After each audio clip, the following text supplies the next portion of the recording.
So, remember Dr. Sheckmore, my childhood psychiatrist character? We last saw him bottoming out after his wife left, only to make it through thanks to the power of friendship.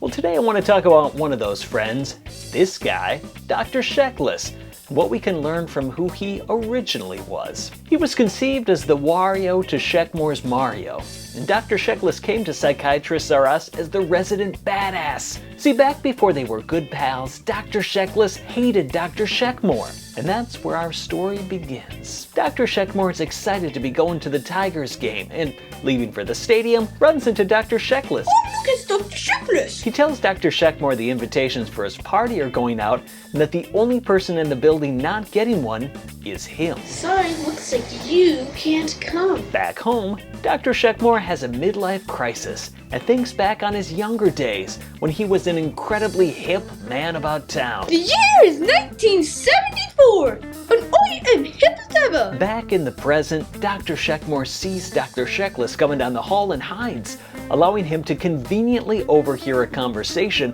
where Sheckless says his party needs music, specifically Saxophonist. I love saxophone. you know, like all the coolest tough guy parties have. Yet, even more conveniently, Dr. Sheckmore isn't just a psychiatrist, but an accomplished alto saxophonist too. So he calls up Sheckless, disguises his voice, and books the gig. Dr. Sheckmore goes incognito, which involves wearing contact lenses and shaving his beard. Going by the pseudonym Tom Shecky, he arrives at the party and begins to wow the folks in attendance, but then, in a plot twist right out of the Santa Claus with Tim Allen, Oh no, it always goes back. Dr. Sheckmore's beard grows back, and his cover is blown. However, here's the thing, Dr. Sheckless isn't furious. In fact, he admits to the error of his ways. Dr. Sheckmore, I think I owe an apology. Would you like to come to the party? We'd be honored. And now for the lesson. As a small business owner, we often jump to conclusions. We make snap decisions without all the facts, and when more information becomes available, or we realize we were wrong, we're reluctant to admit that we made a mistake, but that reluctance is the mistake. Admitting to mistakes shows strength. We all make them, and those who don't try to spin them or pretend they didn't happen, they understand the power in being okay with small failures, and with accepting them, learning from them, and moving on. Just like a certain tough guy psychiatrist.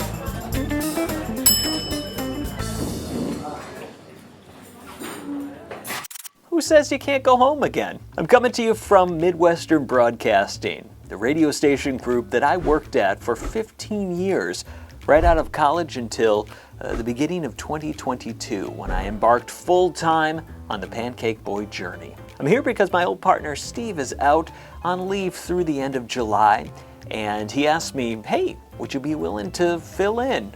Who could say no? I will say this is sort of unusual that I'm coming to you from here, because most of the work that I do, I'm able to do right from home, from this studio.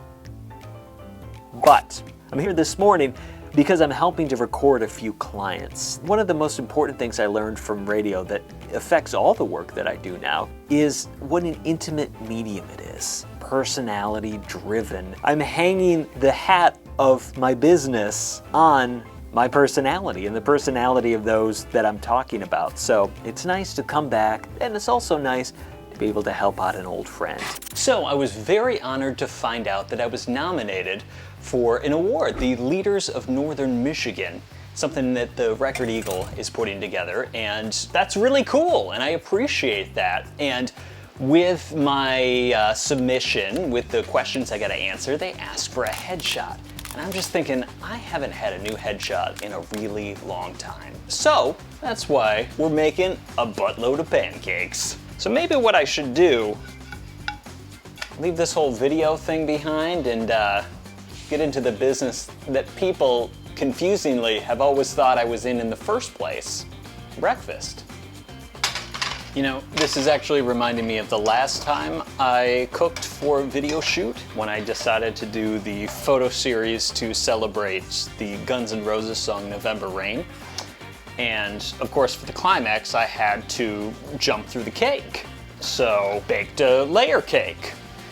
I did not know how to do that, so I don't know. I think I used some toilet paper tubes and, you know, like the round cardboard from a pizza box. Figured it out. And the jump was flawless. Well, almost.